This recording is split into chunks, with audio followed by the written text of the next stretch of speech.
Hello friends, हरे कृष्णा। मैं आपको सुनाने जा रही हूँ मोहिनी एकादशी व्रत कथा।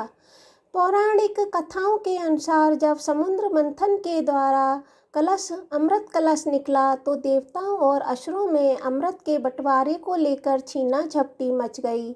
असुर देवताओं को अमृत नहीं देना चाहते थे, जिस वजह से भगवान विष्णु ने एक बहुत रूपवती स्त्री मोहिनी का रूप धारण किया और असुरों को रिझा कर उनसे अमृत कलश लेकर देवताओं को अमृत बांट दिया। इसके बाद से सारे देवता अमर हो गए। ये घटनाक्रम वैशाख माह के शुक्ल पक्ष की एकादशी तिथि को हुआ, इसलिए इसको मोहिनी एकादशी कहा जाता है।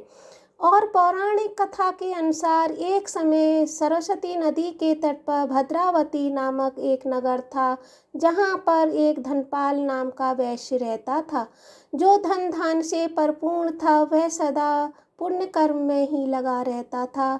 उसके 5 पुत्र थे। इनमें सबसे छोटा धृष्ट बुद्धि का था। वह पाप कर्मों में अपने पिता का धन लुटाता रहता था। एक दिन वह नगर वधू को गले में बांध डाले चौराहे पर घूम रहा था। इससे नाराज होकर पिता ने उसे घर से निकलवा दिया और बंधु बांधवों से भी उसका साथ छोड़ दिया।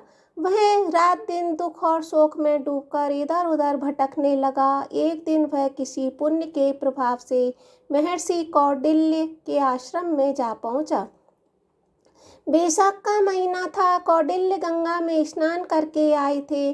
दृष्ट बुद्धि शोक के भार से पीड़ित हो मुनिवर कौंडिल्य के पास गया और हाथ जोड़कर बोला, ब्राह्मण द्विज श्रेष्ठ, मुझ पर दया कीजिए और कोई ऐसा व्रत बताइए जिसके पुण्य के प्रभाव से मेरी मुक्ति हो जाए।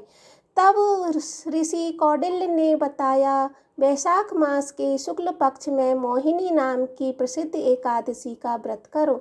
इस व्रत के पुण्य से कई जन्मों के पाप नष्ट हो जाते हैं। धृष्ट बुद्धि ने इस ऋषि की बात के अनुसार व्रत किया और जिससे उसके सारे पाप दूर हो गए और दिव्य देह धारण करके स्वर्ग लोक को प्राप्त हुआ।